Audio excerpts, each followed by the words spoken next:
خلاص. بسم الله الرحمن الرحيم. السلام عليكم ورحمة الله وبركاته.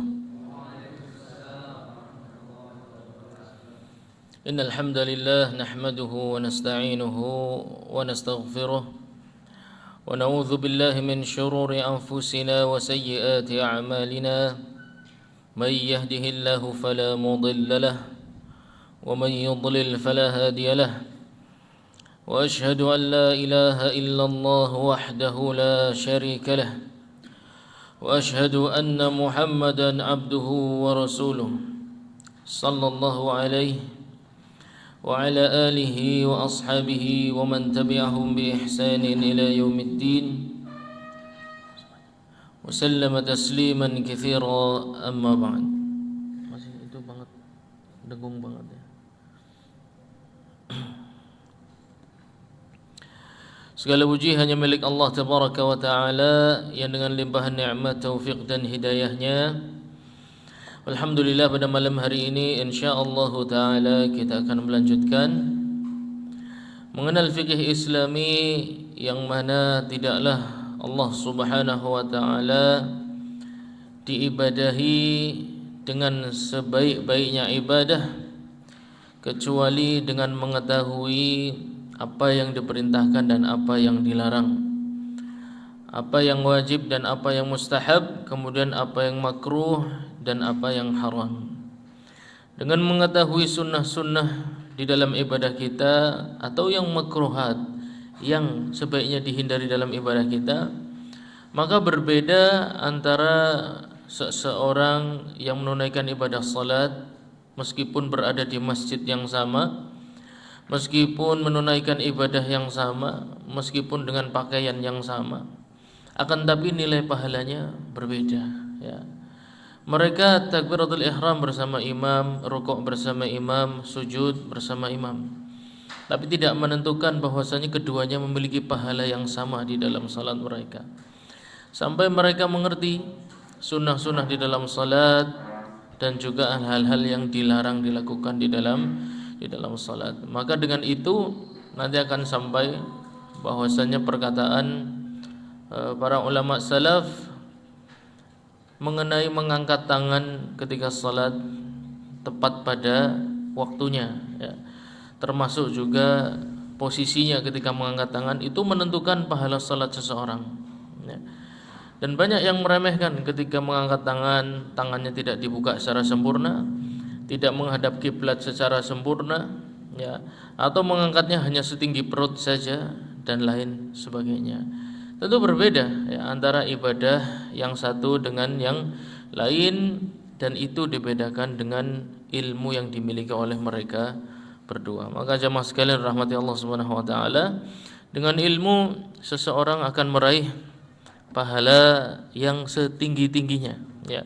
Dan tanpa ilmu pula seseorang merasakan lelahnya ibadah namun tidak akan mendapatkan pahala yang setinggi-tingginya. Maka marilah kita bersama-sama saling membantu, ta'awun, tolong menolong dalam proses ta'lim, dalam proses tersebarnya ilmu, terutama ilmunya para ulama salaf, dengan harapan kita bisa mengambil ilmu dari sumber yang terbaik untuk memahami Al-Quran dan Sunnah Nabi Muhammad sallallahu alaihi wasallam. Baik, kemarin kita sudah sampai tentang rukuk ya.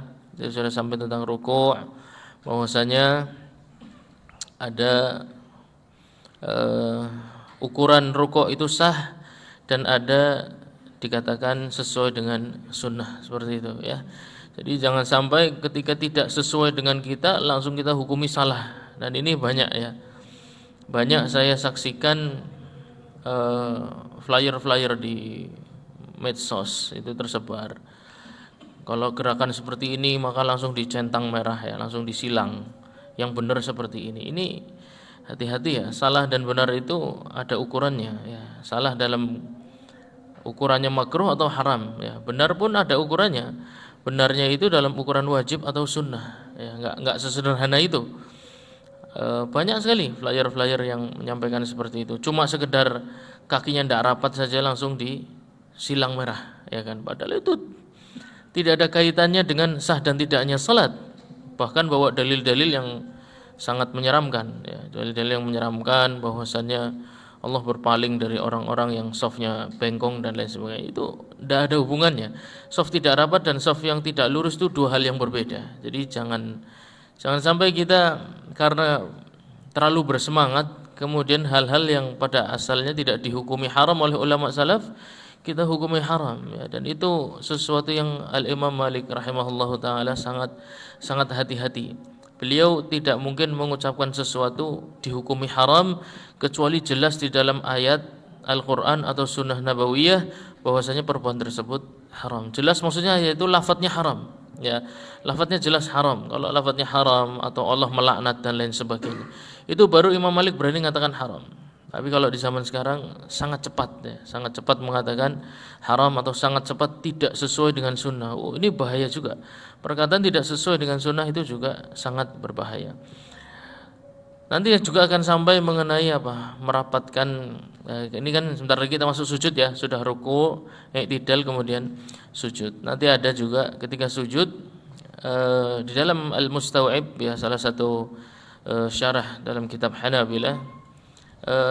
Makruh, ya, yukrahu iltisaqul ka'b fi sujud, dan makruh merapatkan kedua mata kaki dalam kondisi sujud, ya, yang mana antum tahu kebanyakan orang yang menganggap dirinya salafi atau sunnah itu cirinya salafi adalah merapatkan kedua mata kaki ketika sujud, dan itu sangat-sangat tidak tepat. Dikatakan itu cirinya ahlu sunnah atau cirinya salafi itu sangat-sangat tidak tepat. Yang pertama masalahnya khilafiyah yang pertama. Yang kedua nanti akan kita sampaikan juga perkataan Al-Imam At-Tirmidzi bahwasanya wal amalu alaihi inda aktsari ahli ilmi, bahwasanya merenggangkan kedua kaki ketika sujud itu adalah amalannya kebanyakan ahlul ilmi dari golongan para sahabat, tabi'in dan tabi'ut tabi'in, ya. Menunjukkan bahwasanya tidak bisa kita langsung menghukumi seseorang hanya karena sujudnya kakinya tidak rapat kemudian belum ngaji, ya, tidak sesuai dengan sunnah, tidak tahu sunnah. Justru yang melakukannya mungkin yang tidak tahu sunnah. Mengapa? Karena tidak ada riwayat Nabi SAW salat di depan para sahabat merapatkan kedua kakinya. Belum ada satu riwayat pun. Antum cari dari ujung barat sampai ujung timur tidak ada ketemu. Yang ketemu cuma satu, riwayatnya Ummul Mukminin Aisyah radhiyallahu anha ketika salat beliau SAW di masjid atau di rumah? Di rumah. Selain itu tidak ada. Berarti beliau sengaja tidak melakukan itu di depan para sahabat apa enggak? Sengaja atau tidak sengaja? Sengaja. Berarti seperti perkataan Syekh bin Baz rahimahullah ta'ala, wa zahiru sunnah, ya, beliau mengatakan jelas yang nampak dari sunnah itu justru melebarkan atau memisahkan antara kedua kaki, ya, antara kedua tumit, kedua paha, kedua tangan. Coba antum perhatikan, ya, sunnah-sunnah yang lain akan sejalan, ya. Ketika sujud disunahkan menjauhkan siku dari tubuh kita, ya enggak, dibuka. Kaki juga dibuka. Yang sesuai ya belakangnya pun juga dibuka. Kedua mata kaki pun dibuka. Dan ini bukan perkataan sembarangan orang. Ini adalah kebanyakan perbuatan ulama salaf. Jadi tidak bisa kita berhukum fikih cuma mengandalkan hadisnya ada kok, hadisnya sahih, ya, hadisnya ada, hadisnya sahih. Tapi beliau sallallahu alaihi wasallam itu sholat tidak cuma di rumah. Kebanyakan justru di masjid. Nabi sallallahu alaihi wasallam kebanyakan sholat di rumah apa di masjid? Ya pasti di masjid, kayak antum. Ya enggak, sholat jamaahnya di masjid apa di rumah? Di masjid toh. Ya sudah. Ya, beliau tidak melakukan itu di masjid. Apa jawaban antum coba? Sekarang kita mau tanya. Beliau melakukan itu di rumah, ya, hadisnya ada dan sahih. Pertanyaan saya, dilakukan di masjid enggak? Masa satu riwayat pun enggak ada sih? Sahabat ratusan sholat di belakang Nabi, tidak ada satupun meriwayatkan Nabi sujud kemudian kedua kakinya dirapatkan. Tidak ada satupun sahabat meriwayatkan begitu. Kemudian 1400 tahun kemudian, ya, setelah negara api menyerang, ya kan, muncul sekelompok manusia yang hanya mengandalkan penelitiannya yang serba terbatas. Bahkan dia mungkin tidak pernah bertemu dengan para periwayat hadis, ya. Atau sekedar kuburannya aja mungkin tidak tahu ada di mana, ya, apalagi bertemu. Lihat aja kuburannya ada nggak pernah. Kemudian menyimpulkan bahwa yang rojih, yang sahih, yang kuat, bahwasanya kuat menurut siapa? Gitu. Sedangkan para ulama salaf zaman dahulu sudah berbicara masalah ini sangat banyak, sudah lama. Ya. Dan ini adalah perbuatan kebanyakan para sahabat, kebanyakan para tabi'in, kebanyakan para tabi'in. Ya, kalau yang enggak merapatkan kedua kaki ketika sujud dikatakan bukan salafi, bukan sunnah, lalu mereka apa hitungannya? Ya, nah, para sahabat tabi'in itu hitungannya apa? Ahlul bid'ah semua bagaimana? Nah, jadi jangan mudah terprovokasi oleh dai-dai yang jualannya itu sunnah, ya. Mereka menggunakan istilah sunnah ini sebagai alat mereka untuk melakukan muamalah. Kemudian majelisnya ramai, bukunya laris dibeli, kemudian umrohnya juga laris, ya. Ya, menurut saya tidak seperti itulah. Kita jujur aja lah dalam masalah ilmu, jujur, ya. Lebih baik jujur apa adanya. Yang khilaf kita katakan khilafiyah, meskipun antum tidak disukai oleh orang, nggak ada masalah, ya. Atau yang memang keli umumnya kanca-kancane nyong kayak kue, ya berarti antum taklid kepada kanca-kancane nyong mau, ya. Tapi di waktu yang sama dia melarang taklid kepada Imam Ahmad, kan lucu, ya, aneh sekali.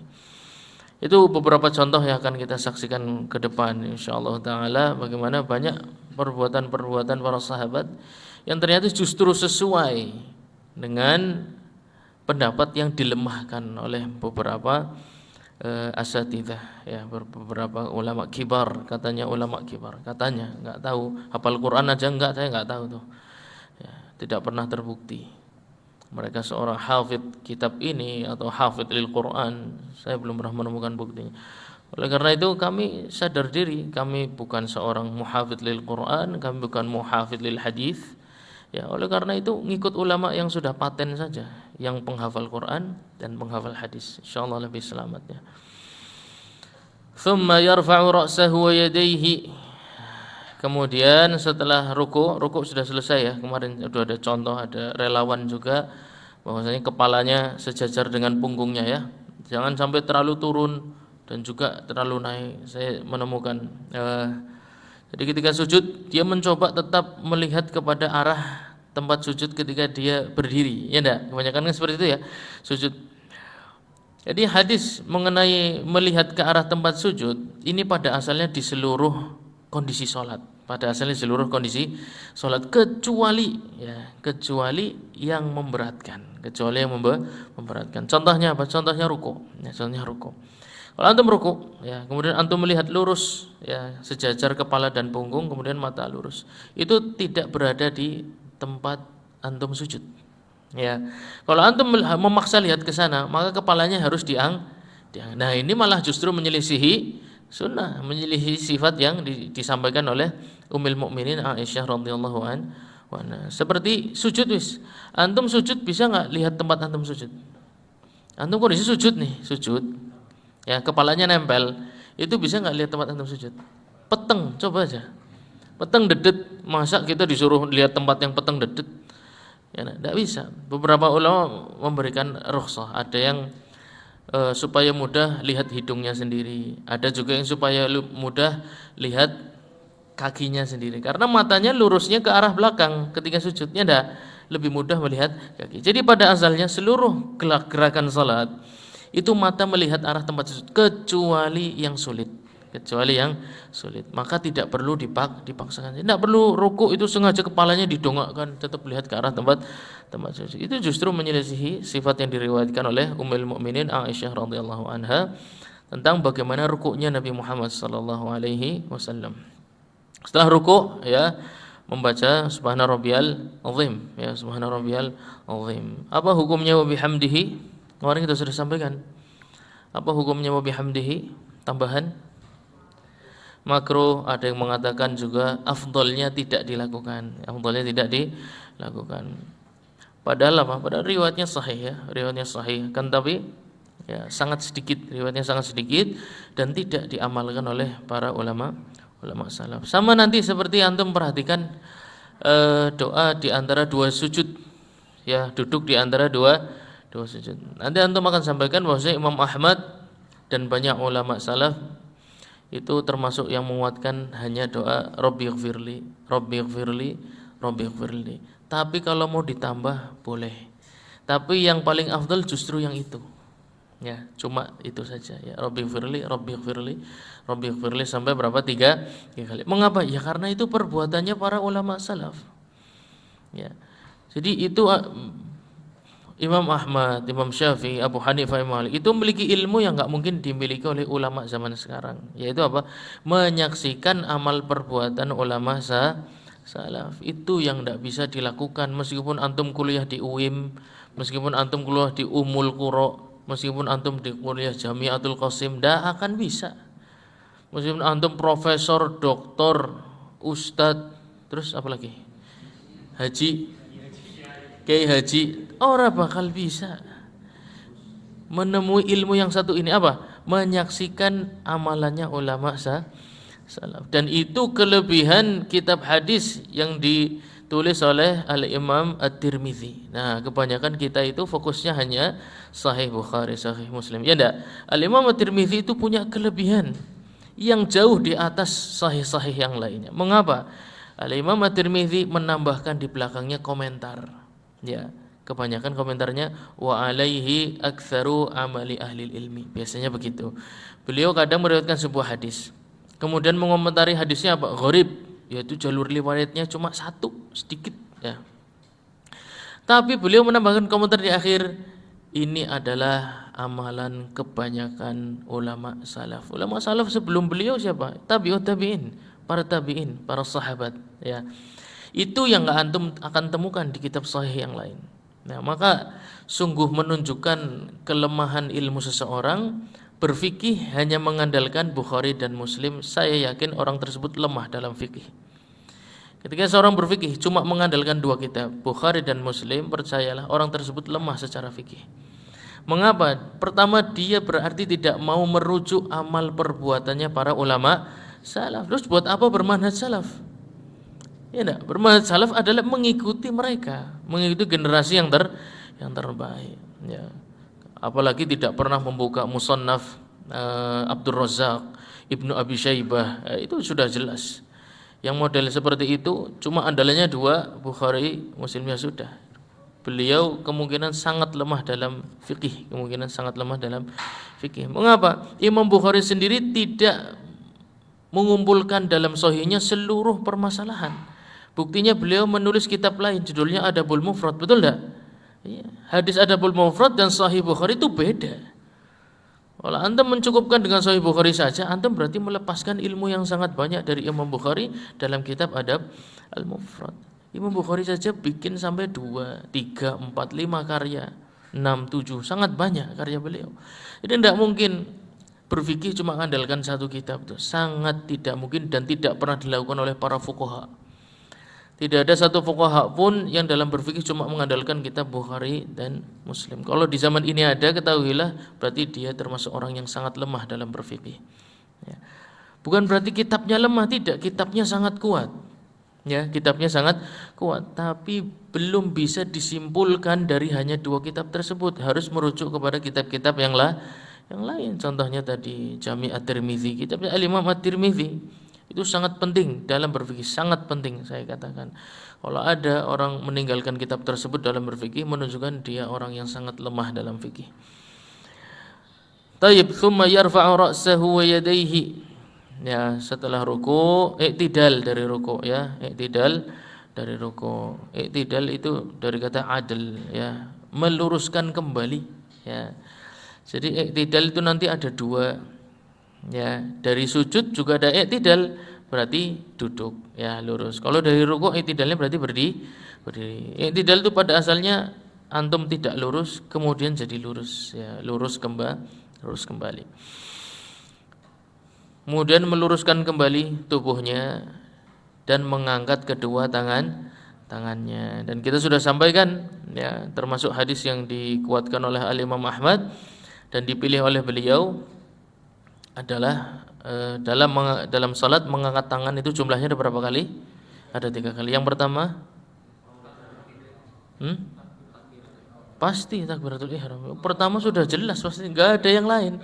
Semuanya pasti yang pertama takbiratul ihram. Antum mau khilafnya ada yang empat apa namanya? Empat tempat dalam mengangkat tangan, ada yang mengatakan 5. Tetap saja yang pertama takbiratul ihram, semuanya sepakat pasti. Yang kedua ketika mau rukuk. Yang ketiga ketika i'tidal dari rukuk. Sudah, ini dalam hadis yang dikuatkan Imam Ahmad adalah hadis tersebut. Yang kemarin kita sudah riwayatkan, sudah kita sampaikan bahwasanya itu adalah hadis yang muttafaqun alaihi ya. Muttafaqun alaihi. Baik. Dalam Kasyaful Qina disampaikan wa raf'ul yadaini fi mawadhi'ihi min tamami fadilatis shalah wa sunaniha. Man rafa'a fa huwa atammu salat mimman lam yarfa' lima taqaddam minal akhbar nassa alaihi. Imam Ahmad berfatwa bahwasannya mengangkat kedua tangan ya di tempat-tempat yang disunahkan mengangkat kedua tangan merupakan kesempurnaan salat. Ya. Barang siapa yang mengangkat tangan sesuai dengan tempatnya disunahkan, maka atam salah ya. Dia lebih sempurna salatnya. Dan barang siapa yang tidak sempurna mengangkat tangannya di posisi di tempat-tempat harusnya mengangkat tangan, maka dia sholatnya tidak lebih sempurna daripada yang mengangkat kedua tangannya. Jadi hendaknya kita lebih sungguh-sungguh dalam mengangkat tangan dan jangan menganggap remeh, karena itu hal yang ditekankan sejak zaman ulama salaf ya. Berarti ketika takbiratul ihram mengangkat tangannya serius ya. Saya sering sekali lihat itu. Takbiratul ihram cuma gini aja ya. Kayak yang gas motor ya. Saya bingung itu fikihnya dari mana gini, opo gue dapat dari mana itu ya. Ada juga yang di depan begini ya, apa mendorong orang, apa fingerprint apa maksudnya ya. Yang jelas gitu loh, itu ada aturan mainnya, kita sudah sampaikan ya, tingginya seberapa, sejajar dengan apa, dan beberapa riwayat mengenai mengangkat. Kalau sudah mengatakan sudah meremehkan ya, sudah bisa dikira lah kira-kira seterusnya seperti apa ya, isi sholatnya seperti apa. Jadi itu awal gerakan sholat saja sudah meremehkan, apalagi tadabbur Al-Quran, apalagi memaknai makna Rabbighfirli Rabbana walakal hamd. Udah itu bisa antum prediksi lah ya. Tapi mereka dari awal sudah sungguh-sungguh, berdirinya lurus, tenang, ya, menghadap tempat sujud, mengangkat kedua tangan dengan benar sesuai dengan petunjuk. Insya Allah, ya, orang seperti ini Allah mudahkan untuk masuk ke dalam rangkaian sholat dengan baik. Walau dari awal sudah, bahkan sambil jalan-jalan takbirnya, ya, itu banyak sekali. Baru masuk soft, tenang aja, ambekan be durung jarang tegal, ambekan be durung, wis takbir, ya Allah.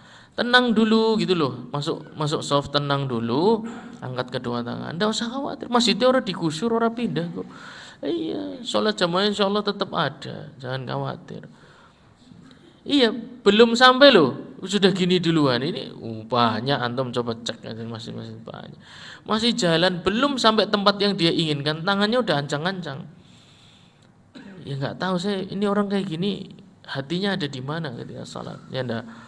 Sambil jalan-jalan seperti itu.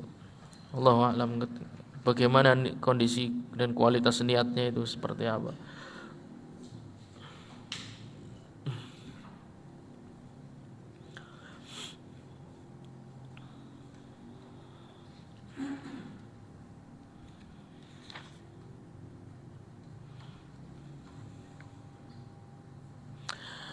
Wa idza rafa'a ra'sahu min ar-ruku' fa dzakara annahu lam yusabbih.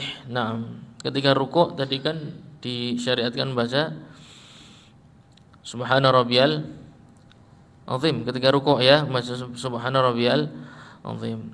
Kemudian ada masalah ya. Ketika mengangkat kepalanya atau mulai i'tidal, menuju i'tidal, posisi lurus ya. Dia ingat ternyata tadi ngelamun pas rukuk ya, ngelamun karena gajinya bulan ini dipotong 3%. Dia mikir 3% di ping pira ya kena tuku omah. Dia salat ngitung loh.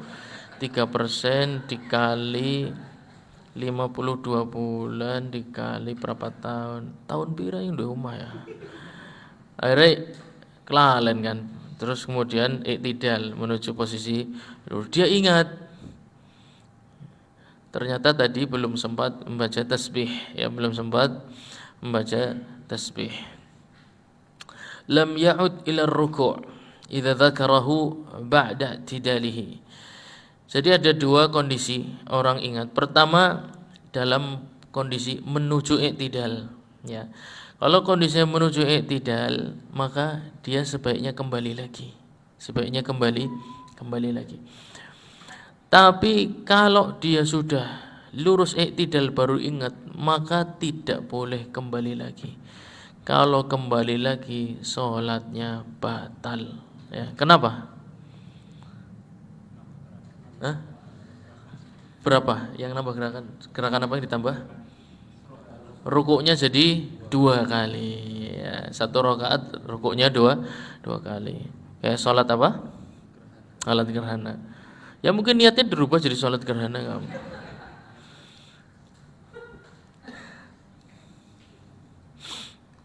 Nah, kalau dia sudah berada di rukun berikutnya yaitu i'tidal, maka tidak boleh kembali hanya untuk yang wajib. Ya. Dan ini kasusnya sama seperti orang yang lupa apa? Tasyahud awal, ya. Setelah sujud tidak tasyahud awal tapi langsung berdiri. Tasyahud awal hukumnya apa? Wajib, ya. Dia langsung berdiri. Lah berdiri hukumnya apa? Rakaat ketiga hukumnya apa? Rukun. Tidak mungkin rukun antum gugurkan untuk sesuatu yang wajib, tidak boleh. Ya, maka yang wajib itu nanti diganti dengan apa? Sujud sahwi. Nah, berikut. Fa in ada ilaihi faqad zada ruku'a tabtulu salatu bi'amdihi. Naam. Kalau sengaja dia paksakan, ya sudah i'tidal lurus, nyuman balik maning, wis pokoknya nyuman balik maning, ya rukuk maning bi'amdihi dengan sengaja, maka salatnya batal karena menambah gerakan di dalam salat. Adapun dia melakukan yang tidak sengaja, ya tidak sengaja berarti kondisi rundak misalnya, ya rundak, lupa, begitu ngadeg isnyung durung langsung balik lagi, ya karena kelupaan. Lupa kalau nggak boleh gitu loh. Jadi dia awalnya lupa baca tasbih, sudah i'tidal lurus, dia balik lagi dan lupa kalau itu nggak boleh. Dalam hal ini maka dimaafkan. Dimaafkan dan tidak batal salatnya. Tapi kalau dia tahu ya bahwasanya saya sudah berdiri, kemudian saya paksa untuk kembali ke posisi rukuk, ya kembali ke posisi rukuk, maka salatnya batal. Nah, antum kalau ketemu imam yang begitu gimana misalnya? Ya melanjutkan salat sendiri. Imam tasyahud awal, ya lupa, kemudian berdiri, balik maning, jagung tasyahud maning. Sudah biarin aja dia tasyahud sendiri. Ya, mau tasyahud awal, tasyahud 2, tasyahud 3, antum melanjutin salat sendiri. Ya karena batal salatnya, enggak boleh. Ya. Enggak boleh salat seperti itu. Ini rukuk juga sama, sudah i'tidal, balik rukuk lagi, sudah dia mau balik rukuk, balik sujud, mau diulangi salatnya udah terserah. Nah, antum melanjutkan salat sendiri. Taib.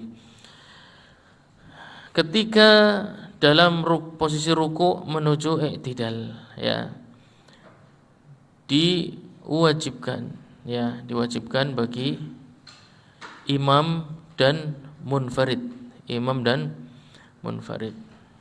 membaca apa? Sami'allahu liman hamidah. Makmum tidak, ya makmum tidak diwajibkan membaca Sami'allahu liman hamidah, tapi membacanya apa? Rabbana walakal hamdu. Sedangkan imam dan munfarid membaca Rabbana walakal hamdunya kapan? Ketika berdirinya sudah sempurna. Ya, jadi beda tempat. Rabbana walakal hamdu ini diwajibkan, ya. Namanya tasmi', ya. tasmi' sami Allahu liman hamidah, membaca doa Rabbana walakal hamdu, ini diwajibkan bagi imam, munfarid dan makmum, tapi tempatnya beda. Ya. Kalau imam dan munfarid membaca Rabbana walakal hamdu itu setelah berdiri sempurna. Kalau makmum itu sejak imam membaca sami Allahu liman hamidah, maka proses makmum berdiri ini membaca Rabbana walakal hamdu. Jelas ya? Jadi beda posisinya berbeda. Penempatannya berbeda. Dan untuk makmum tidak ada yang dibaca lagi selain itu, Rabbana walakal hamdu. Nanti ada opsi-opsinya, insyaallah zikir-zikirnya kita sampaikan. Wa ma'na sami Allahu liman hamidah, ya. Ini penting bagi seorang imam, makmum maupun munfarid. Sami Allahu liman hamidah artinya apa? Allah mendengarkan orang-orang yang memujinya. Berarti kita perkataannya sedang betul-betul didengarkan oleh Allah Subhanahu wa ta'ala. Berarti sedang diajak bicara, ya, sedang diajak bicara. Maka ketika seseorang bangkit dari rukuk setelah memuji, ini dia akan masuk ke makom yang lebih sakral lagi, ya, makom yang lebih suci lagi, di mana Allah Subhanahu wa ta'ala siap untuk mendengarkan semua pujian hambanya, ya. Berarti Allah siap menerima pujian-pujian hambanya. Seperti apapun jeleknya takbiratul ihramnya, seperti apapun jeleknya al-fatihahnya, ya, mungkin banyak pikiran kesana kemari, rukuknya juga masih tadi kepikiran apa? Yang 3% tadi, ya, mas rukuk aja kepikiran. Ketika imam misalnya salat berjamaah, ya, ketika imam membaca sami Allahu liman hamidah, ketahuilah ini makom yang lebih sakral lagi, ya, makom yang lebih suci lagi, di mana Allah Subhanahu wa taala menawarkan diri untuk mendengar pujian antum semua. Kalau dari awal antum yang sengaja memuji, ya enggak, dari awal antum sengaja memuji takbiratul ihram, alhamdulillahirabbil alamin, antum sengaja memuji. Tapi tidak setelah ruku Allah menawarkan, saya akan dengarkan semua pujian kamu. Ya, berarti ketika membaca Rabbana walakal hamdu, gua aja sambil lewat tok. Ya. Justru itu momen yang paling penting, di mana Allah Subhanahu wa taala siap mendengarkan penerimaan kita terhadap takdir-takdirnya, ya. Rabbana walakal hamdu. Kemarin kita sudah jelaskan makna Rabb apa? Makna Rabb apa? Ya, antum gimana akan memuji dengan baik maca Rabbana walakal hamdu bareng ngerti maknanya terus pipen. Makna Rabb apa?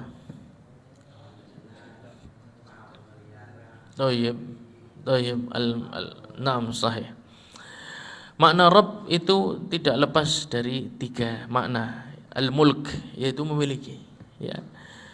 Kemudian al-mudabbir, mengatur. Yang ketiga al-muslih, ya. Antum catat, ini 3 makna inti dari makna Rabb, ini 3 perkara ini, ya. Ketika antum membaca Rabbana, Rabbi, itu antum bicara tentang 3 perkara, 3 sifatnya Allah Subhanahu wa ta'ala. Sifat mulknya, ya, sifat mulknya, yaitu Allah Subhanahu wa ta'ala yang memiliki kita. Maksudnya apa? Berarti jiwa, raga, harta, kerjaan, pikiran, semua itu sudah miliknya siapa? Miliknya Allah Subhanahu wa ta'ala. Sudah dibeli oleh Allah Subhanahu wa ta'ala. Jadi tidak ada satupun hal sekitar kita, ya, sekitar kita. Apapun yang kita miliki sekarang, pakaian, handphone, ya, kendaraan, semua, ya, kecerdasan, keimanan, itu semua sudah dibeli oleh Allah Subhanahu wa ta'ala. Ketika antum mengatakan Rabbi, ya Rabb, wahai yang zat yang memiliki aku, dari ujung rambut sampai ujung kakiku ini semua milikmu. Mau diapain juga ya sudah milikmu.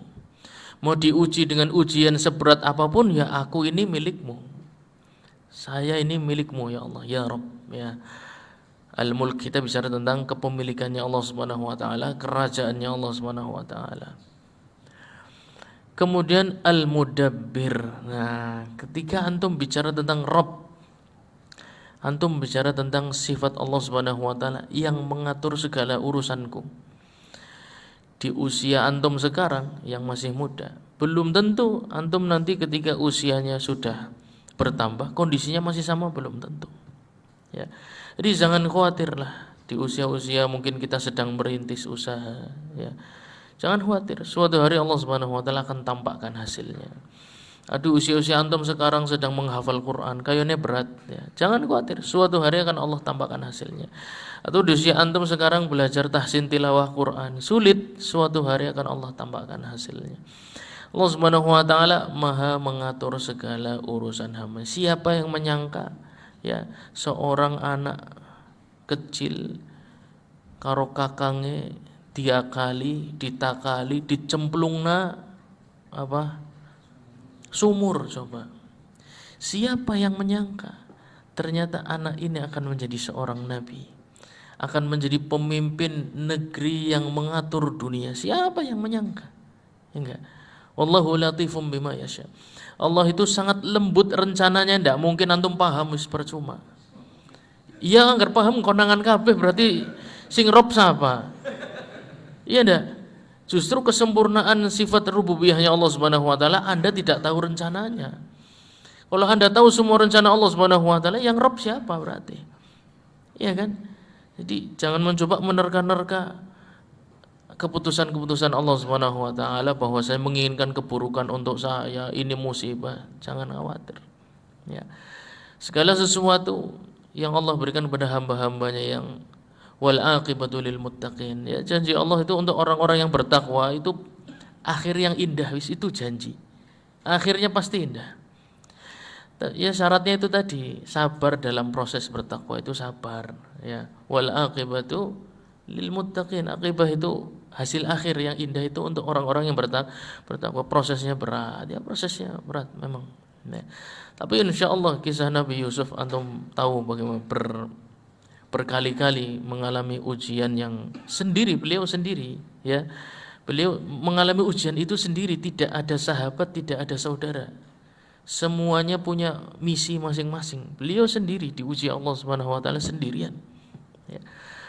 Akan tapi beliau alhamdulillah, ya, mampu melewati itu semua ujian itu satu persatu, waktu demi waktu, bahkan tahun demi tahun. Sampai akhirnya menjadi seorang yang dipercaya untuk mengurusi hajat manusia di seluruh dunia, ya. Antum perhatikan bahwasanya sangat mudah Allah Subhanahu wa taala merubah takdir seseorang. Tapi janji Allah adalah wal aqibatu lil muttaqin, ya. Akhir yang indah selalu bagi orang-orang yang bertakwa. Berarti sebaliknya, ya. Sebaliknya, orang-orang yang zalim itu berarti hasil akhirnya pasti menyakitkan. Mereka entah nanti di usia tuanya akan ditinggal oleh teman-teman zalimnya, akan dikhianati oleh keluarganya sendiri, ya, atau bahkan hidup dalam keterasingan, penuh dengan harta melimpah kaya raya, tapi hidup layaknya sendiri, tidak memiliki kebahagiaan di dalam hidupnya.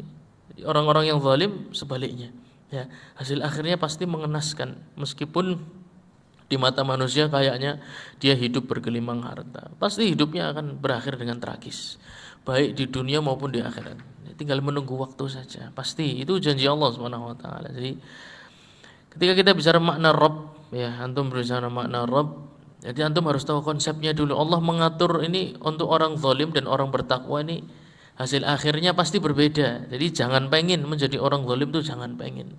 Ya, enak ya kayak enak kayak gitu. Jangan anak putune jadi pemimpin kabeh, ya. Misalnya mono maning, ya, nyerangnya mono terus. Kabeh diatur kabeh, ya. Jadi jangan pengen karena sama hasilnya, ya. Orang-orang zalim pasti hasilnya akan menyakitkan, ya. Sedangkan orang-orang bertakwa hasilnya akan indah. Antum tinggal tunggu tanggal mainnya, tunggu waktunya. Meskipun tidak di dunia, sabar aja. Berarti nanti di akhirat nanti, ya, kehidupan bahagianya akan Allah berikan di akhirat nanti. Itu makna tadbir. Allah Maha mengatur. Tugas antum jadi hamba yang bertakwa, mencari ilmu, menyebarkan kebaikan, ya. Kapan suksesnya jangan khawatir, pasti tiba. Hari itu pasti tiba. Entah di dunia entah di akhirat nanti, hari itu pasti tiba, ya. Tapi harus komitmen, konsekuen bahwasanya saya ingin menjadi orang yang bahagia. Ya sudah, berarti antum harus hijrah menjadi makhluk yang bertakwa kepada Allah Subhanahu wa taala. Pasti hasilnya indah. Cuman belum tentu di sini ya. Ya alhamdulillah kalau di sini masih merasakan sebentar ataupun lama. Tapi yang jelas di akhirat, yang jelas di akhirat nanti kehidupannya insyaallah akan membahagiakan dan abadi selama-lamanya. Al-muslih. Nah, jadi makna Rabb itu mencakup 3 sifat ya. Al-mulk, al-mudabbir, wal muslih ya. Rabbana, jadi ini tuh waktu antum ketika iktidal dari ruku itu waktunya berkeluh kesah, waktunya cerita beban urip sedina, rong dina, seminggu yang lalu, sebulan yang lalu, setahun belakangan, 2 tahun ini momen yang tepat aslinya ketika iktidal ya, ketika oleh karena itu Allah mengatakan apa? Kita diperintahkan untuk mengatakan sami Allahu liman hamidah. Allah siap menerima pujianmu, maka harus siap untuk menerima seluruh takdirnya. Apapun takdir Allah Subhanahu wa taala, konsekuensinya kita harus selalu memuji Allah Azza wa Jalla ya. Al-muslih itu yang memperbaiki, yang memperbaiki. Jadi aturan Allah Subhanahu wa taala apapun, mengenai pakaian ya, mengenai kita diwajibkan thalabul ilmi, kita disyariatkan untuk apa? Belajar bahasa Arab. Kita disuruh memperbaiki baca Al-Quran.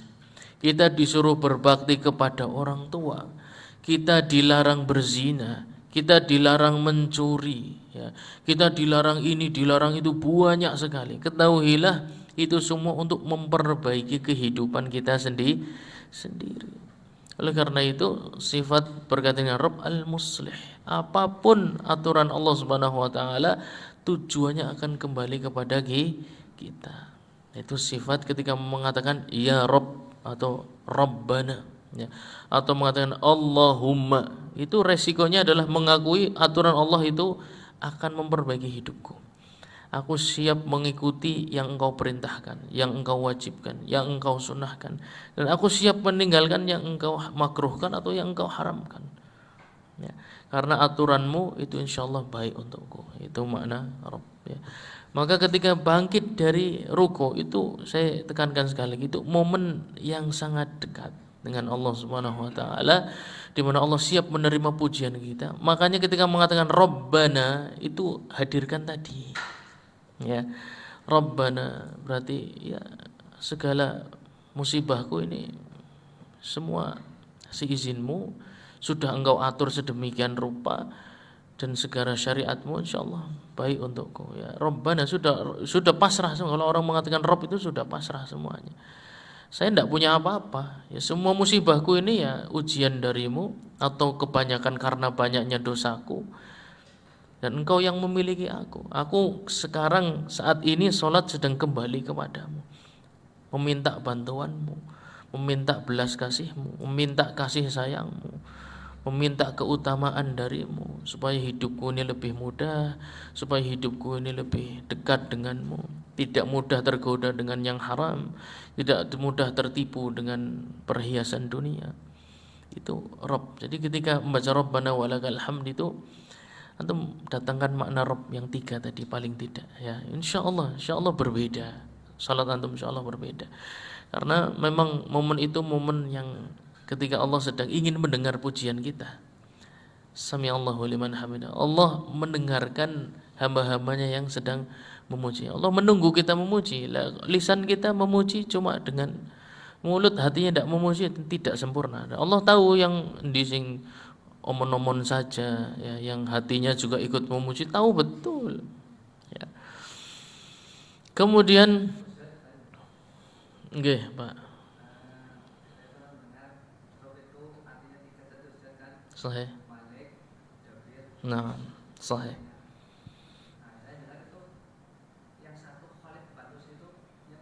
Sahih itu mencakup semuanya, ya mencakup semuanya. Al-Khaliq pun masuk di sana, ya. Akan tapi para ulama yang menekankan di tiga ini sebenarnya ini berkaitan dengan seluruh sifat ya, tiga ini ya. Yang memiliki yang menciptakan pasti yang memiliki. Tapi supaya ketika kita mengucapkan Rob ya Rob atau Robbi atau Robbana itu lebih spesifik ya, lebih spesifik bahwasanya kita menanamkan bahwasanya kita ini milik Allah Subhanahu wa taala. Mau diciptakan dalam kondisi apapun kita ini milik Allah Subhanahu wa taala. Mau diuji dengan ujian apapun kembali lagi inna lillah wa inna ilaihi rajiun. Kita ini lillah, kita ini punyanya Allah Subhanahu wa taala. Ya. Jadi hampir yang disebutkan sifat-sifat Allah berkaitan dengan Rabb ini banyak sekali. Ya kata para ulama banyak yang berkaitan dengan sifat Rabb. Tapi tiga tadi adalah inti ya, inti dari makna Rabb yang seluruhnya akan kembali ke sana. Seluruhnya akan kembali ke sana. Taib Rabbana ya, kemudian walakal hamdu. Nah, ketika berbicara tentang hamdu, alhamdu ya, hamdu ini pujiannya ya Allah, segala puji bagimu. Alhamdu itu a'ammu minasyukri. Yang namanya memuji itu lebih luas dibandingkan sekedar bersyukur. Tapi memuji itu di dalamnya ada makna bersyukur ya. Memuji itu di dalamnya ada makna bersyukur. Bersyukur itu sekedar berterima kasih atas perbuatan baik yang antum terima. Ya antum dibeliin jajan sama teman ya. Kemudian antum mengatakan syukron ya. Antum memuji dia karena kebaikan yang antum merasakan, yaitu bersyukur ya. Kalau memuji itu lebih luas lagi. Bisa jadi yang merasakan nikmatnya bukan antum tapi orang lain. Antum melihat kebaikan Allah Subhanahu wa taala kepada fulan, antum melihat kebaikan Allah Subhanahu wa taala kepada hewan-hewan. Antum melihat Allah Subhanahu wa taala menghidupkan negeri yang kering sekarang menjadi negeri yang adidaya. Ya, tabarakallah. Ya, betapa Allah Subhanahu wa taala itu sangat berkuasa terhadap hamba-hambanya dan memberikan apa saja yang diinginkan sesuai dengan hikmahnya Allah Subhanahu wa taala. Tidak semua diberikan. Nah, itu merupakan hikmahnya Allah Subhanahu wa taala adalah tidak mengabulkan setiap permintaan hambanya. Itu betul, yang betul justru begitu. Ya. Sekarang antum punya anak wis, apakah antum mengabulkan semua permintaan anak antum? Saya jamin tidak. Pasti antum mikir, ini pengennya anggar maring warung ya beng-beng dicukut, permen dicukut ya. Padahal untune gripis. Ya untune wis gripis wis kuning ireng nggo ngerbengi nangis, lara untu. Tapi njaluke kowe ya manusia mirip lah begitu. Ya. Dia mengira yang dia minta itu baik untuk diri. Ya Allah, saya sudah daftar tes CPNS. Tolong terima ini untuk masa depan saya. Padahal Allah tahu dia orang mungkin yang sangat tidak kuat ketika menjadi pejabat publik ya, orang yang lemah imannya ketika menjadi pejabat publik, baru dikasih cek 5 juta aja sudah perizinan digampangkan misalnya ya, baru dikasih berapa udah gampang leyup ya.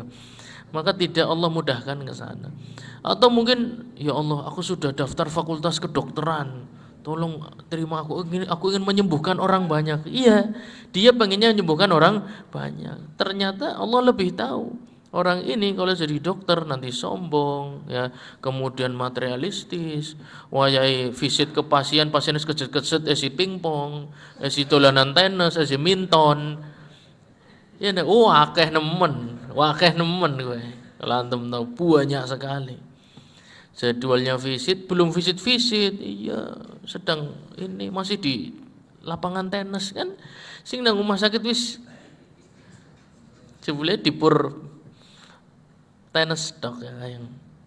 Jadi terkadang Allah Subhanahu wa taala menghalangi kita menjadi orang yang jelek dengan menghalangi kita dari cita-cita kita sendiri. Ada juga ya Allah berikanlah hamba harta yang melimpah, hamba pengen punya helikopter,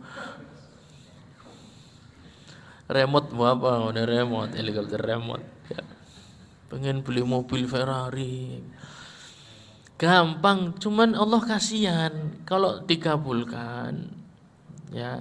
Susul-susul mlebu koran ya, ditangkap membunuh orang, nabrak banteran nyopak mobilnya ya, nabrak tukang becak, nabrak bakul some, bakul apa ditabraki kabeh. Helikopter mendarat tidak semestinya, ya kan? Malah banyak merusak. Jadi terkadang kita dijauhkan dari seseorang atau mungkin jauhkan dari seseorang. Ya Allah, hamba sangat mencintai fulana. Tolong jika dia bukan jodoh hamba, maka jadikanlah dia jodoh hamba.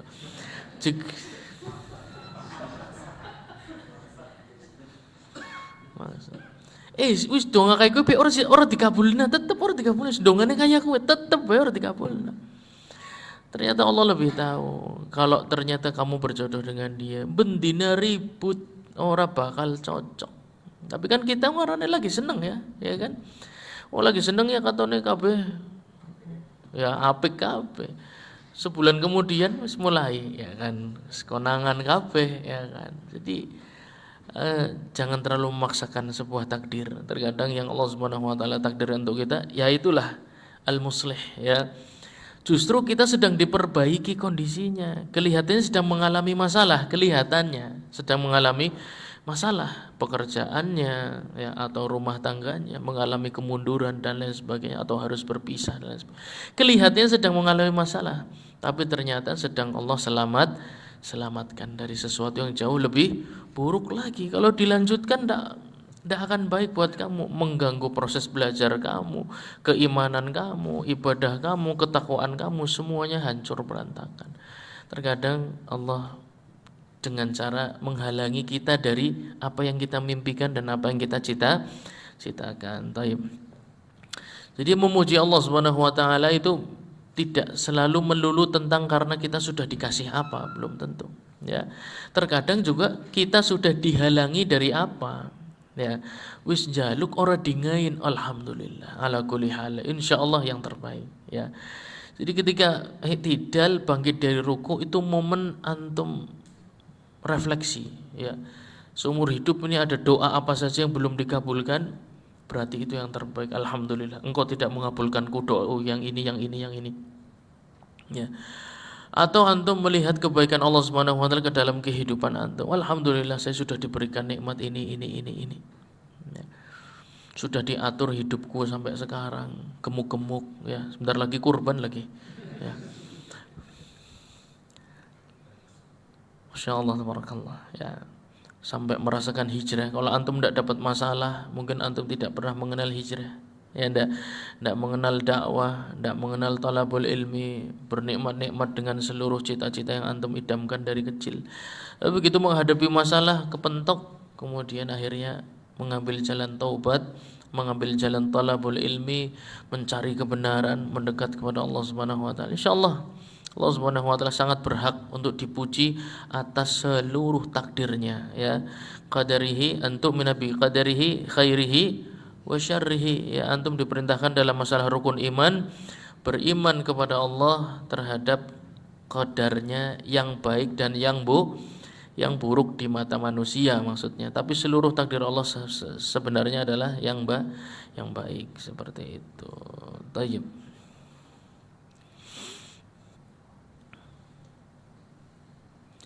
Kemudian setelah membaca Rabbana walakal sami'allahu liman hamidah, imam dan munfarid membaca Rabbana walakal hamdu kapan?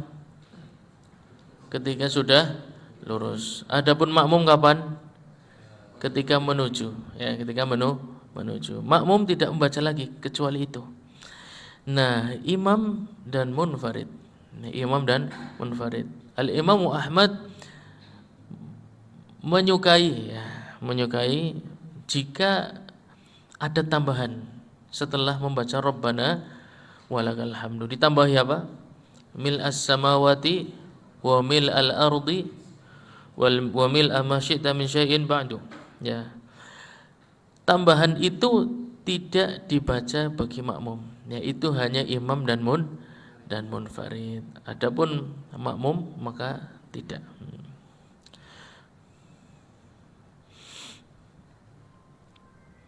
Kemudian lafaz yang lain juga ada. Selain Rabbana walakal hamdu, ada juga Rabbana lakal hamdu. Wawunya dihapus. Ya, wawunya dihapus. Karena memang riwayatnya begitu. Ya.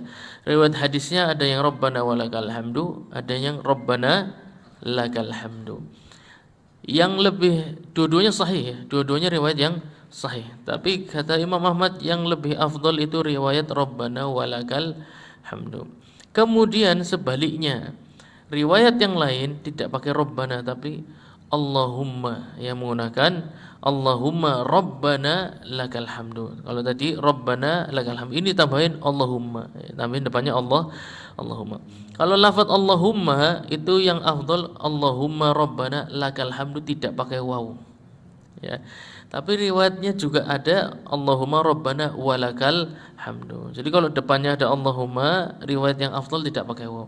Tapi kalau Rabbana, yang afdal adalah menggunakan harful waw, walakal hamdu. Nah. Setelah selesai ya dari proses i'tidal, antum mensyukuri betul nikmatnya sepanjang hidup, diberi izin untuk menunaikan ibadah salat, dibolehkan untuk memuji Allah Subhanahu wa taala atas segala takdirnya, baik yang diterima dengan hati yang lapang maupun yang hati kita sesek untuk menerimanya, berat ya. Tapi tetap Allah harus kita puji atas seluruh takdirnya. Insyaallah takdir Rabb Allah Subhanahu wa taala, Rabbuna Azza wa Jalla, tidak lepas dari sifat Al-Mudabbir dan Muslih ya. Jadi takdirnya meskipun sesek antum terima, berat antum terima, tapi ketahuilah Allah itu pasti merencanakan sesuatu, wal aqibatu lil muttaqin ya, dan hasil akhir itu yang indah itu bagi hamba-hamba yang bertakwa. Jadi jangan berputus asa dalam proses i'tidal. Antum rasakan bahwasanya hamba ini adalah orang yang tidak akan berputus asa dari takdir yang indah. Pasti akan datang hari-hari yang indah, akan aku temui selama aku wafat sebagai orang-orang yang bertakwa. Kira-kira seperti itu ya. Kemudian thumma yakhirru mukabbira ya. Thumma idza faragha min dzikril i'tidal, sudah selesai dari zikir ketika i'tidal, yakhirru mukabbira, turun ya, turun menuju sujud ya dengan membaca takbir. Takbir apa namanya? Takbir intiqal, takbir pindah ya. Takbir pindah dari rukun yang satu ke rukun yang lain. Dibaca kapan? Ketika sujudnya sudah sempurna atau ketika proses menuju sujudnya? Ketika proses menuju sujud tersebut. Tapi tidak apa-apa ketika menyempurnakan takbirnya antum sujudnya sudah sempurna, itu tidak mengapa. Ya. Yang penting mulainya kapan? Ya, mulainya adalah ketika proses berpindah dari rukuk yang satu ke rukuk yang lain. Kalau bisa memang sebaiknya dihabiskan ketika antum sujudnya sudah sempurna. Ya. Jadi proses i'tidal mulai turun Allahu Akbar itu persis berakhir ketika sujud antum sempurna. Itu yang terbaik. Tapi kalau masih sisa nggak ada masalah. Yang penting mulainya jangan sudah sujud sempurna. Ya, sudah sujud sempurna baru takbiratul intiqal Allahu Akbar. Nah, ini bid'ah namanya. Ya, karena nggak ada yang melakukan itu. Ya, ulama salaf nggak ada yang melakukan itu. Adanya mengakhirkan mungkin, ya, mengakhirkan. Ya, jadi sudah dekat dengan sujud baru membaca takbiratul intiqal. Jadi masih tersisa lafaz akbarnya, mungkin masih tersisa ketika sujudnya sudah sempurna. So, itu tidak ada masalah. Tapi kalau sudah sempurna baru membaca takbiratul intiqal, maka tidak ada kalimat yang lebih tepat kecuali bid'ah. Ya, karena nggak ada yang melakukan itu. Ketika sujud bacanya apa? Subhana rabbiyal a'la, bukan Allahu Akbar. Ya, bukan tempatnya di situ, ya. Maka letakkan sesuatu tepat pada tempatnya. Takbiratul pindah. Subhana rabbiyal azim, subhana rabbiyal azim. Subhana rabbiyal a'la, subhana rabbiyal a'la. Jangan dibolak-balik, jangan ditumpuk-tumpuk di tempat yang tidak seharusnya. Halo. Oh iya, lupa ya, ketika i'tidal, betul. Ketika i'tidal kan tadi dari rukuk mengangkat tangan ya. Kemudian tangannya lurus atau kembali seperti posisi qiyam, kembali seperti posisi awal, ya, kembali ke posisi awal. Imam Ahmad memberikan pilihan keduanya boleh. Pilihan keduanya boleh, sama. Mau tangannya istirsal lurus ya. Jadi ketika bangkit dari rukuk sami Allahu liman hamidah, kemudian tangannya lurus, itu boleh. Ya, itu boleh. Imam Ahmad mengatakan boleh. Dan takhyir Antum boleh pilih di antara keduanya, atau tangannya diletakkan sebagaimana posisi awal ketika qiyam, ketika selesai dari takbiratul ihram kembali ke sana, yaitu di bawah pusar seperti yang kita sampaikan. Dua-duanya boleh. Tapi beberapa ulama Hanabilah seperti Syekhul Islam Ibnu Taimiyah rahimahullah taala menguatkan yang setelah i'tidal itu tangannya diletakkan kembali di bawah pada ngantuk apa ya, di bawah pusar ya, letakkan di bawah pusar. Tapi dua-duanya boleh. Imam Ahmad memfatwakan dua-duanya boleh. Beliau menguatkan dua hadis itu, dan keduanya diamalkan oleh ulama salaf. Oleh karena itu beliau sangat terbuka. Imam Ahmad tuh gampang mazhabnya selama itu hadisnya sahih. Ada ulama salaf yang mendukung dari golongan sahabat, tabi'in, tabi'ut tabi'in, ya, dilakukan oleh mereka generasi demi generasi, insya Allah nggak ada masalah. Tidak mungkin sengaja meninggalkan sunnah, itu nggak mungkin. Ya, ada juga perkataan kalau kamu belajar mazhab kamu akan meninggalkan sunnah, ini ajib. Ya. Justru dia yang meninggalkan sunnah. Ya. Justru dia meninggalkan sunnah. Karena apa ya? Karena dia tidak hidup, tidak pernah melihat ulama salaf, tapi berfatwa seakan-akan dia adalah seorang sahabi, ya, seakan-akan dia adalah seorang sahabat Nabi sallallahu alaihi wasallam. Ya. Justru kita belajar madhab, kita mengerti yang diamalkan di zaman salaf seperti apa sih, ya, yang diamalkan zaman para sahabat seperti apa. Jadi jangan mendatangkan hal yang baru hanya karena ada dalilnya, karena setiap dalil tempatnya belum tentu seperti yang kita sangka atau seperti kita perkirakan. Tayyib. Lagi boleh. Gimana, Pak?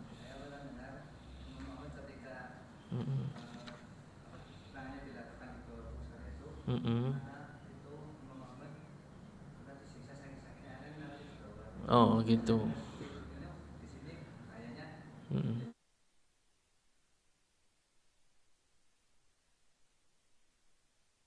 Sebelum beliau sudah dilakukan oleh generasi tabi'ut tabi'in, generasi tabi'in, bahkan sahabat Ali.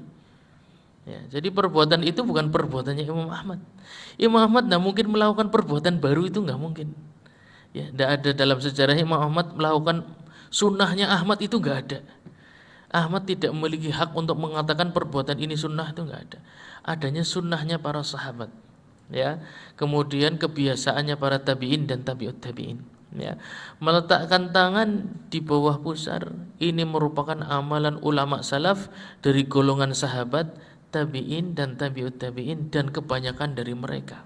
Ya, dan kita sudah sampaikan ya di pertemuan yang lalu bahwa itu perbuatan kebanyakan ulama salaf dari golongan sahabat, tabi'in dan tabi'ut tabi'in. Jadi Imam Ahmad hanya melanjutkan fikih mereka. Imam Ahmad tidak mendatangkan fikih yang baru sama sekali, yaitu perbedaan fikihnya Imam Ahmad salah satunya di situ dengan mazhab yang lain. Fikih Imam Ahmad itu tidak ada yang baru.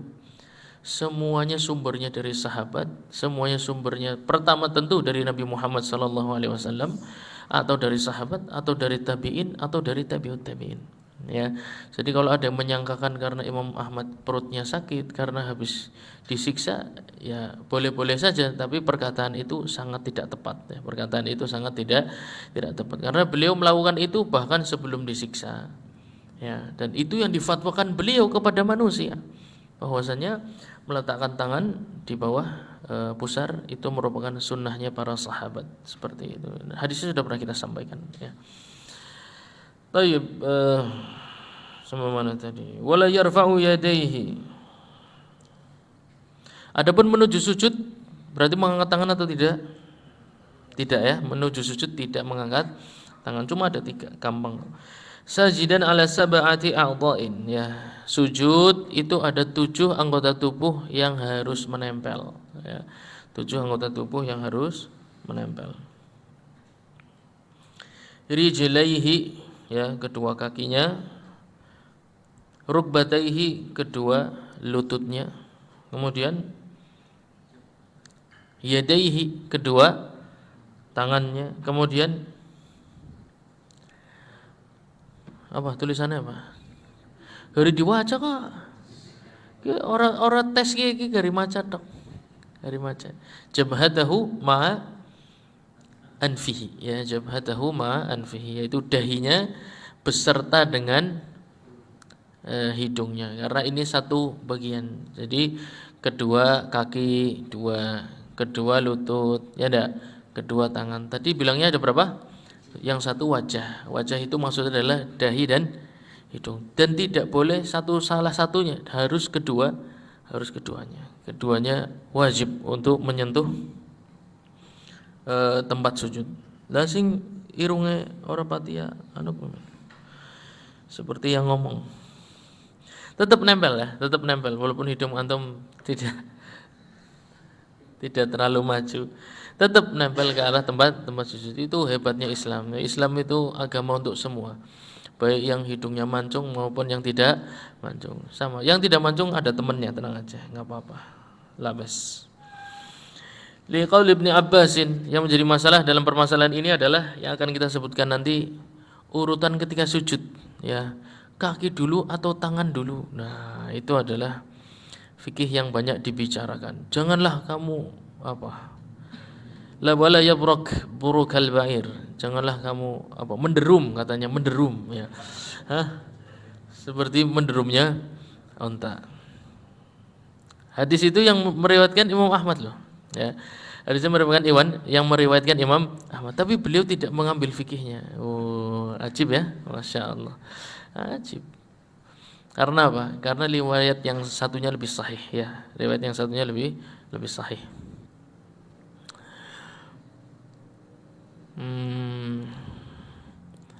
Dalam Kasyaful Ghina, fayada'u rukbatayhi thumma yadayhi. Ketika turun sujud, yang pertama menyentuh adalah lututnya terlebih dahulu. Kedua lututnya terlebih dahulu, baru kedua tangannya. Si ngomong siapa? Ya, jari siapa? Ana dalilnya boleh, ana aja khawatir. Ya, insyaallah taala. Dalilnya dari sahabat Wa'il bin Hajar radhiyallahu anhu. Beliau ini, sahabat Wa'il ini termasuk umdah, termasuk pondasi dalam membahas sifat salat Nabi Muhammad sallallahu alaihi wasallam. Beliau ini, sahabat yang satu ini, sangat diandalkan untuk sangat banyak ya meriwayatkan sifat salatnya Nabi Muhammad sallallahu alaihi wasallam. Qala ra'aitu an-nabiyya sallallahu alaihi wasallam. Aku melihat, ya. Jadi bukan jari-jari, aku melihat, ya. Beliau Nabi sallallahu alaihi wasallam idza sajada, kalau mau sujud, wada'a rukbatayhi qabla yadayhi. Beliau letakkan kedua lututnya terlebih dahulu, baru kedua tangannya. Wa idza nahadha, kalau bangkit gimana? Rafa'a yadayhi qabla rukbatayhi. Sebaliknya, ya. Kalau bangkit berarti urutannya dibalik. Mengangkat kedua tangan terlebih dahulu, baru kedua lututnya. Rawahun Nasa'i, diriwayatkan oleh Al-Imam An-Nasa'i, wa Ibnu Majah, dan Al-Imam Ibnu Majah, wa Tirmidzi. Nah, ini yang penting, ya. Dan Al-Imam At-Tirmidzi ada komentarnya masalahnya, ya. Al-Imam At-Tirmidzi ketika mengomentari sebuah hadis itu bukan hanya sahih atau dhaifnya saja, tapi ada komentar yang penting yang dilewatkan oleh banyak para muhadditsin. Tidak semua muhadditsin diberikan keutamaan seperti Al-Imam At-Tirmidzi dan keluasan ilmu seperti beliau, ya. Berkata Al-Imam At-Tirmidzi, wal amalu alaihi inda aktsarihim, inilah perbuatan kebanyakan para sahabat, ya. Jadi turunnya itu lututnya terlebih dahulu, ketika bangkit tangannya terlebih dahulu. Jadi antum tapi ya terserah pan, tapi terserah. Buktinya amalannya para sahabat kebanyakan kayak begitu, ente mau ngomong apa? Gitu loh. Jari siapa? Dia jari yang melihat mereka. Kalau saya sih tidak bisa melihat mereka. Kita tidak sempat melihat para sahabat, tabi'in atau tabi'ut. Yang sempat siapa? Ya mereka para ulama salaf. Itu perbuatan kebanyakan para sahabat, para tabi'in dan tabi'ut tabi'in. Ketika sujud, lututnya terlebih dahulu. Jadi boleh saja orang mengatakan, tapi hadisnya yang ini lebih, ya terserah antum mau alasan apa, terserah. Kenyataannya seperti itu. Ya, kenyataannya amalan para ulama salaf, ya. Wa amma haditsu Abi Hurairah, ya. Adapun hadisnya sahabat Abi Hurairah radhiyallahu anhu marfu'a, idza sajada ahadukum falyadha' yadayhi qabla rukbatayhi wa la yabrak burukal ba'ir. Rawahu Ahmad wa Abu Dawud wan Nasa'i. Sama yang meriwayatkan Imam An-Nasa'i lagi, Imam Ahmad lagi, ya. Hadis Abu Hurairah radhiyallahu anhu, jika kalian sujud maka yadha yadayhi, letakkan kedua tangan sebelum kedua lutut. Nah, ini sebaliknya. Ya. Wala yadrak durukal ba'ir, dan janganlah kalian, apa bahasa Indonesia apa tadi? Menderum, cari. Aku juga nggak tahu menderum kok kayak apa. Jangan seperti duduknya onta lah ya, menderumnya onta dari berdiri menuju duduk. Kaifiahnya gimana saya enggak mudeng juga onta duduknya kayak apa. Qala Al-Khattabi, ya berkata Al-Imam Al-Khattabi, hadits Wa'il asah. Meskipun hadis ini apa namanya? Sahih, anggaplah sahih. Tetap saja amalan dengan hadis yang pertama lebih diutamakan karena hadisnya lebih sahih. Ya, hadisnya asah, bukan hanya itu. Wa qala Al-Hakim, Al-Imam Al-Hakim mengatakan ala syarti Muslim, hadisnya Wa'il yang pertama itu sanadnya sesuai dengan sanadnya Imam Muslim. Ini derajat sahihnya beda jauh. Ya. Wa bi taqdiri musawatihi, anggaplah keduanya sama derajat sahihnya. Ya. Anggaplah keduanya sama derajat sahihnya. Fa huwa mansukh, maka hukumnya mansukh. Hadis yang kedua. Hadisnya Abu Hurairah yang turun tangan terlebih dahulu mansukh, hukumnya dihapus.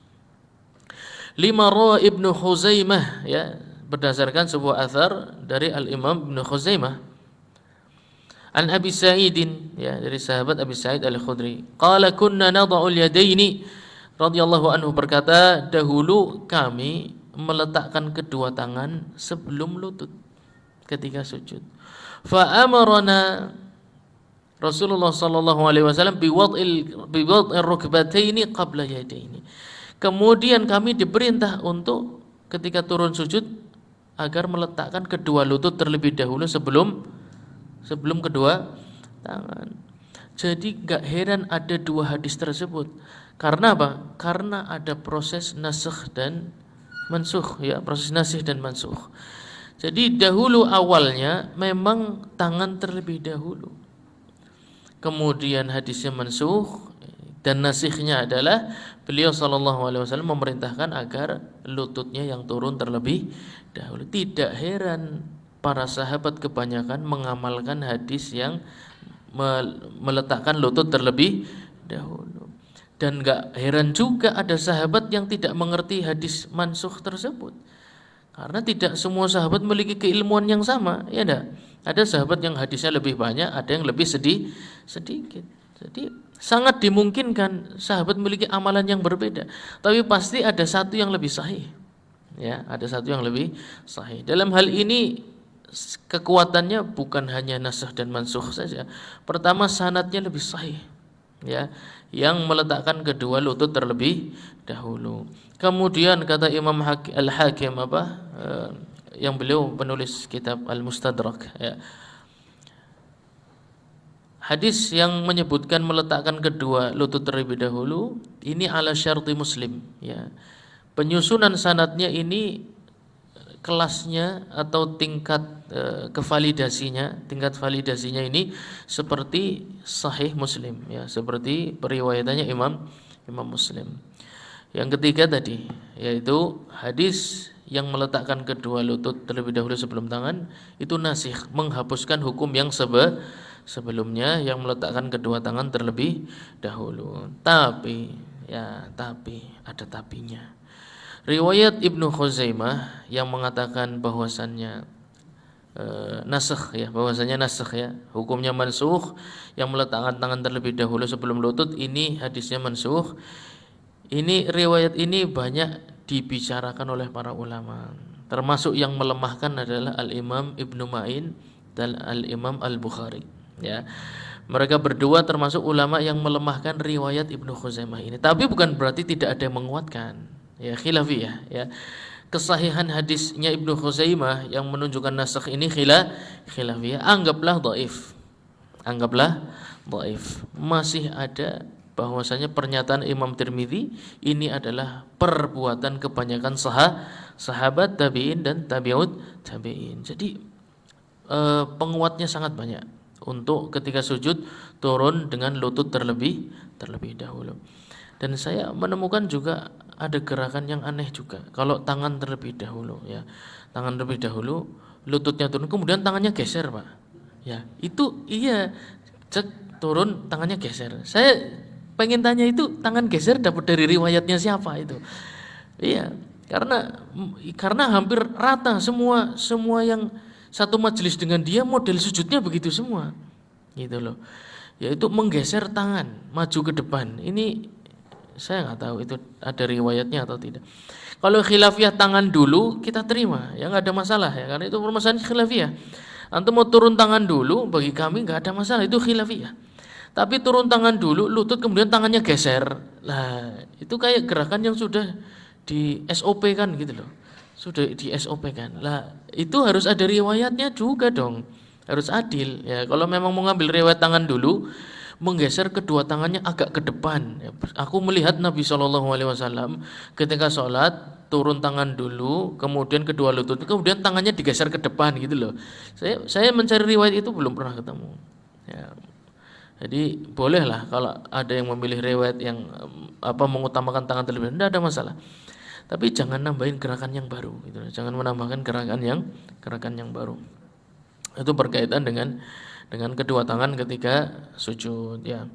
Kemudian wal murad bil yadaini huma kaffan. Nah, setelah kedua lutut turun, kedua tangan turun. Itu pakainya apanya? Yaitu pakainya telapak tangannya, pakainya telapak tangannya. Kalau pakai ujung jarinya saja gimana? Kan banyak ya. Sujud cuma pakainya ujung jarinya saja. Hah? Ya tentu tidak sesempurna yang seluruhnya menempel. Nanti ada babnya insyaallah, pernyataan muallif bahwasanya sujud dengan sebagian anggota tubuhnya saja. Berarti misalnya kaki ya, sujud ya kaki sing nempel cuma jempolnya tok. Liyane ngambang, lurus. Kan sunahnya itu menghadap kiblat, ya enggak? Berarti semua jempol kaki nempel menghadap kiblat. Lagi pegel sikile, pengen lempeng orang pengen menghadap kiblat. Boleh enggak? Sah salatnya. Wis kayak gue si males maning, sing nempel mung pucuk jempol dong. Liyane ora nempel. Ada pembahasannya ya. Kemudian juga tangan pun sama ya. Tangan orang gelem nempel kayak ngambang ya, cuma pakai ujung jarinya saja ya, cuma pakai ujung. Atau ya kayak gini bentuknya tempurung kayak gini ya. Harusnya kan seluruhnya ya, tapi dia bikin kayak gini. Ya, bisanya ya orang ngerti. Kadang orang ana jawabane takonnya orang ngerti. Bisanya kayak gue, ya nyong pengennya kayak gini kan angel ya. Tapi kita bicara sah atau tidak salatnya ya. Insyaallah salatnya sah ya, insyaallah salatnya sah, tapi kehilangan banyak sekali pahala di dalam salat karena mengurangi kesempurnaan gerakan. Tadi sama mengangkat tangan cuma sekedar ngegas motor kayak gini ya. Ini gerakan apa coba? Ini bukan apa, saya lihat banyak masalahnya. Kalau cuma 1-2 sih enggak apa-apa. Hampir terus di depan perut lagi. Mana ada takbiratul ihram di depan perut mengangkat tangan? Enggak ada, semuanya begini ya. Dan mereka menyangka lebih sunnah dibandingkan orang lain ya, waliyadzubillah. Janganlah kita memuji diri sendiri berlebihan, justru menjauhkan kita dari ilmu ya.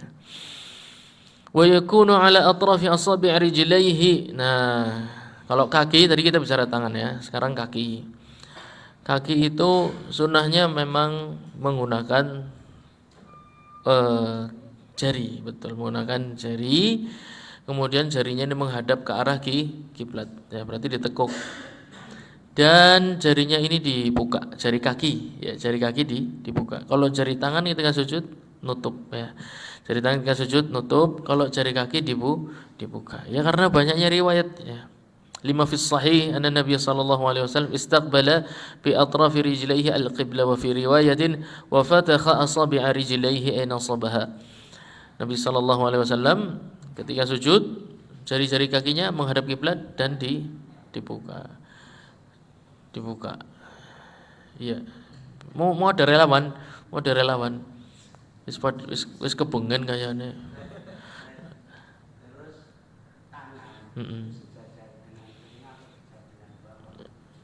Bapak datang dah pas pelajaran. Oh ya itu berarti sudah kita sampaikan ya. Sama sejajar dengan bahu maupun sejajar dengan telinga, dua-duanya sahih. Ya nggak ada yang di depan perut tadi Pak. Ya, yang di depan perut. Ya itu nggak tahu dapat dari mana itu. Baik, ada pertanyaan enggak? Insyaallah kita lanjutkan pertemuan yang akan datang. Takbiratul intiqal. Iya.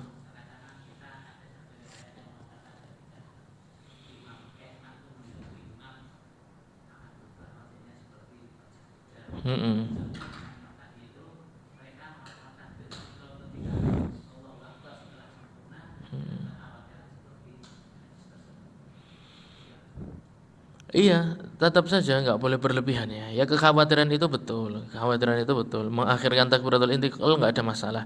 Tapi jangan sampai sudah masuk ke rukun berikutnya, gitu loh. Ya jadi boleh saja punya kekhawatiran seperti itu. Lagi pula yang diajak bicara hadis tersebut itu bukan imam tapi makmum. Kenapa yang pusing imamnya? Iya kan? Hadis tersebut kan yang diajak sing diomongi kan makmum. Kenapa yang pusing imamnya? Ya, imamnya biasa saja, imam biasa saja, seperti biasanya salat. Ya, tapi kalau mau berbelas kasih gitu ya kepada makmum yang orang jadi keledai kabeh, kayak misalnya. Aku, ya boleh, tapi paling tidak diakhirkan. Tapi bukan setelah rukunnya sempurna baru takbiratul intiqal, itu nggak ada yang sholat begitu gitu loh masalahnya. Walaupun mengakhirkan tidak ada masalah ya, mengakhirkan takbiratul intiqal berarti udah turun setengah misalnya ya, baru takbiratul intiqal tidak ada masalah. Tapi kalau yang afdal tidak, yang afdal dalam proses itu. Ya, jadi kalau dia bilang supaya ini tidak, dia mencari sebuah maslahat yang syariat Islam melihat maslahat yang berbeda gitu loh. Jadi itu hawa, kalau saya katakan itu pendapat yang sesuai dengan idenya dia, tapi tidak sesuai dengan idenya syariat Islam. Kenapa? Karena prakteknya para ulama salaf itu ketika takbiratul intiqal yang tidak diakhir-akhirkan begitu. Ya mungkin ada beberapa riwayat yang seperti itu, tapi kebanyakan tidak. Ya ketika sudah mulai turun ya langsung baca. Ya, atau sudah di tengah-tengah. Tapi kalau diakhirkan banget atau sampai sudah rukun sempurna berikutnya baru takbiratul intiqal ya, ini tidak dilakukan itu di zaman dahulu. Wallahu a'lam bishawab. Baik, cukup. Masya Allah.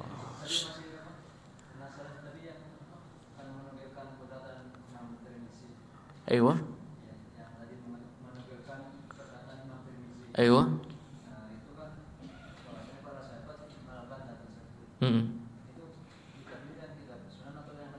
As-Sunan, Sunan At-Tirmidzi. Iya, di kitab Jami' At-Tirmidzi itu memang beliau memberikan komentar ya terhadap hadis-hadis. Enggak semuanya sih, tapi banyak yang beliau beri komentar di situ. Boleh antum buka kitabnya, insyaallah temukan banyak komentar beliau. Wa alaihi amal dan lain sebagainya itu. Masya Allah.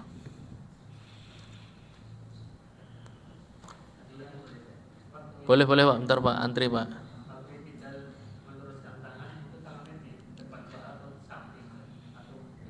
Bebas. Ketika tangan kita turun di tidak seperti qiyam setelah takbiratul ihram, itu tangan posisinya dimanapun tidak ada masalah, lurus ya, lurus depan sampai. Yang penting jangan pegangan belakang aja ya. Kalau belakang tidak ada. Baik, silakan Pak.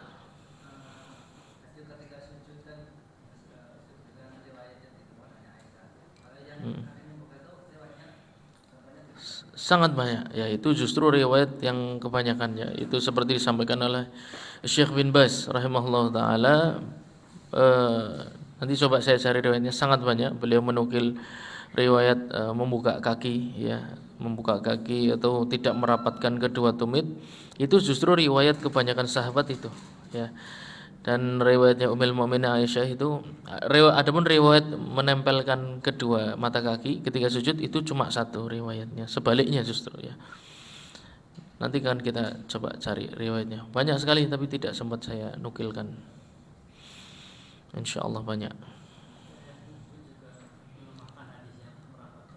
Wallah ajib, masya Allah. Masya Allah ta'ala. Banyak para ulama yang melemahkan, tapi anggaplah sahih ya. Kalau lemah tak jelas, kalau kita memvonis itu lemah ya sudah jelas, sudah tereliminasi pendapatnya. Tapi kalau anggaplah sahih ya, merapatkan kedua tumit ketika sujud sahih, membukanya sahih. Terus yang lebih sahih yang mana? Tentu yang membuka. Mengapa? Karena yang merapatkan riwayatnya cuma satu pun di rumah. Dan tidak ada riwayat satupun mengatakan beliau melakukan itu di masjid, tidak ada satupun. Menunjukkan beliau sengaja meninggalkan itu di depan para sahabat. Padahal makamnya makam taklim, makam sallu kama ra'aitumuni usolli. Iya enggak? Makam Nabi ngajari para sahabat sholat. Iya enggak? Sengaja meninggalkan, tidak merapatkan kedua tumit ketika sujud.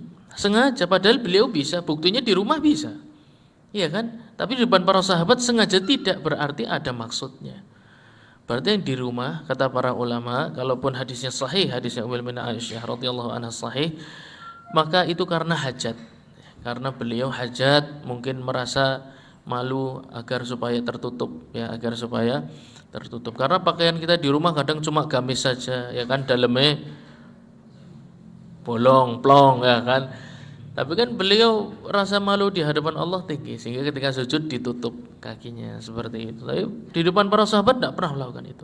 Padahal makamnya makam taklim, ya, makamnya sallu kama ra'aitumuni usolli. Tapi tidak melakukan itu berarti sengaja tidak melakukan itu. Baik. Cukup ya, insyaallah taala kita lanjut di pertemuan yang akan datang. Subhanakallahumma wa bihamdika asyhadu an la ilaha illa anta astaghfiruka wa atubu ilaik. Wassalamualaikum warahmatullahi wabarakatuh.